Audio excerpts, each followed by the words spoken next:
Assalamualaikum dan salam sejahtera. Hari ini cikgu nak terangkan berkaitan dengan pilih atur. Okey, jadi di sini bagaimana kita nak mencari bilangan cara menyusun n objek tanpa ulangan. Jadi n dekat sini boleh bergantunglah kepada soalannya. Ni akan diberi dalam soalan n ini. Yang penting di sini tanpa ulangan. Jadi caranya ialah kita kalau diberi n objek, jadi kita buat n faktorial sama dengan npn. Jadi saya akan terangkan apa maksud faktorial di sini. Faktorial di sini ialah kalau misalnya ditulis sebagai 3 faktorial, ini bersamaan maksudnya 3 darab 2 darab 1. Kalau 5 faktorial bermaksud 5 darab 4 darab 3 darab 2 darab 1. Ataupun kita boleh saja menggunakan kalkulator. Kalau misalnya 5 faktorial, kita tekan 5.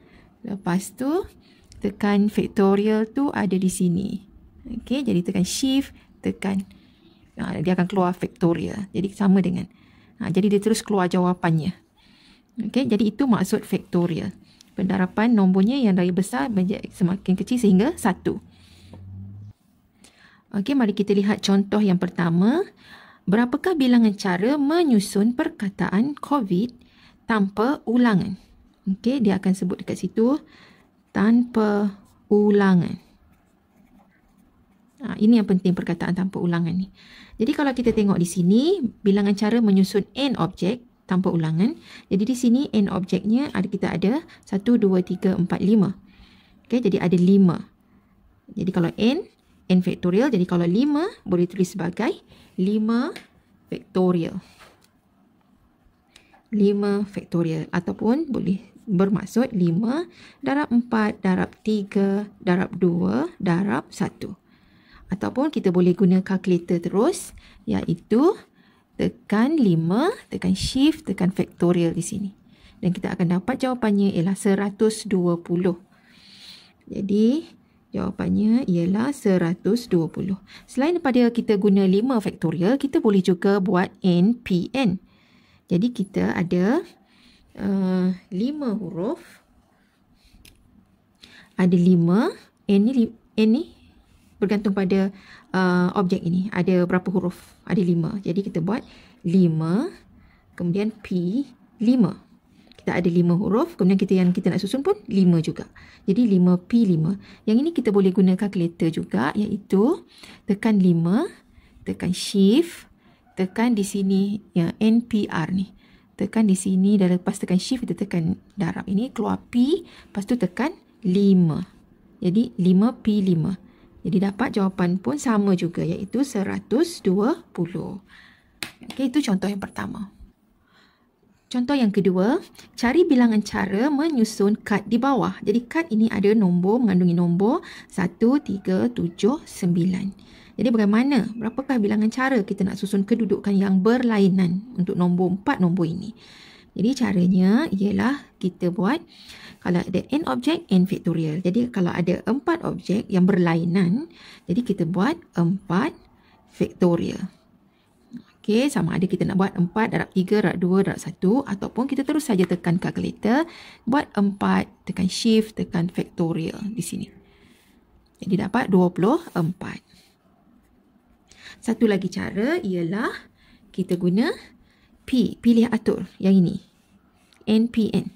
Kita ada 4 huruf, 4 nombor, 4 dan kita nak pilih 4 juga. Nak susun ke 4-4-nya. Jadi 4P4. Jadi yang ini pun kita boleh tekan kalkulator sahaja. 4, tekan shift, tekan pin NPR ini, darab ni. Jadi keluar P. Kemudian tekan 4 lagi sekali. Jadi jawapan dia pun sama, 24. Okey, jadi sama ada kita nak guna cara ini ataupun cara yang di bawah ini. Pilih salah satu sajalah semasa kita menjawab. Okey, seterusnya contoh yang ketiga. Cari bilangan cara menyusun perkataan BUKU tanpa mengulangi mana-mana abjad. Jadi kalau di sini kita perhatikan huruf U ada 2. Ini berbeza dengan yang tadi. Ini semua huruf yang berlainan. Ini pun nombor-nombor yang berlainan. Tetapi kalau ada 2 nombor yang sama, jadi kaedahnya ialah mula-mula kita buat sebab dia ada 4 huruf, jadi kita buat 4 faktorial.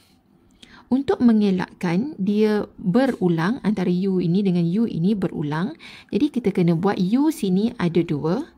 Okey, sebab U di sini ada 2, maka kita selepas kita buat 4 faktorial, kita kena bahagi dengan ada 2 ini, kita buat 2 faktorial. Okey, jadi bermaksud di sini kita guna saja kalkulator. Okey, iaitu kita buat mula-mula 4 faktorial. Okey, kemudian bahagi dengan 2, tekan shift lagi, tekan faktorial. 4 faktorial bahagi dengan 2 faktorial. Jadi jawapannya ialah 12. Okey, kenapa kita perlu bahagi dengan 2 faktorial? Sebab huruf U ada 2. Sebab dalam soalan dah sebut tanpa mengulangi mana-mana abjad. Jadi oleh kerana U ni ada 2, jadi dia akan berlaku pengulangan. Jadi okey, oleh kerana U ni ada 2, maka kita buat 2 faktorial bahagi 2 faktorial. Jadi jawapan akhirnya ialah 12. Okey, untuk contoh yang keempat, cari bilangan cara menyusun perkataan matematik tanpa mengulangi mana-mana abjad. Jadi, untuk kita menepati syarat tidak mengulangi mana-mana abjad ini, jadi yang pertama kita tengok perkataan apa yang sama. Jadi dekat sini ada M. Okey, huruf M ini ada 2. Okey, kemudian lagi yang berulang lagi A. A pun ada 2. Lagi huruf T. T pun ada 2. Okey, huruf I 1. Lagi kemudian huruf I pun 1, K pun 1. Okey. Jadi yang berulang hanya huruf M, A dan T. Okey, jadi kaedahnya yang pertama kita tengok bilangan objek, bilangan huruf yang ada ni dulu. 1, 2, 3, 4, 5, 6, 7, 8, 9. Jadi kita buat 9 faktorial. Tengok semua huruf dahulu. Ada 9 huruf, jadi 9 faktorial. Jadi untuk mengelakkan dia mengulangi mana-mana objek, jadi kita buat bahagi dengan bergantung kepada apa huruf yang berulang tadi. M ada 2, jadi kita buat 2 faktorial. Okey, darab dengan A ada 2, jadi 2 faktorial lagi. Kemudian T ada 2 faktorial lagi. Jadi yang bawah ini kita darab. Okey, jadi sekarang kita tekan saja kalkulator. Okey, tekan kalkulator di sini. Mula-mula kita buat 9 faktorial. Tekan shift, tekan sini. Okey, dah dapat jawapan itu. Kemudian kita bahagi dengan, kita buatkan kurungan. Okey, bahagi dengan 2 faktorial. Okey, darab. 2 faktorial lagi. Darab. 2 faktorial lagi. Tutup kurungan. Okey, jadi tekan sama dengan. Jadi kita dapat jawapannya ialah 4, 5, 3, 6, 0. Jadi 45,360. Okey. Huruf-huruf yang sama ini dipanggil objek secaman. Okey, yang serupa lah, yang sama. Jadi dipanggil objek secaman. Jadi bila ada objek secaman, kalau ada n objek, kemudian ada pula objek secamannya, jadi formulanya yang digunakan ialah mula-mula n faktorial.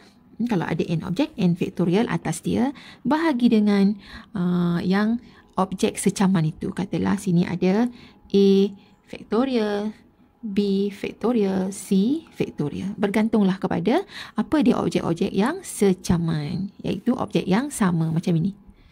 Okay, jadi ini formulanya apabila terdapat objek secaman dalam huruf ataupun objek yang kita nak susun. Okey, jadi itu sahaja penerangan daripada saya berkaitan dengan pilih atur, iaitu untuk bilangan cara menyusun n objek tanpa ulangan. Dan juga ada yang melibatkan objek secaman. Kalau dalam perkataan itu ada objek yang serupa, kita kenal pasti dahulu berapa.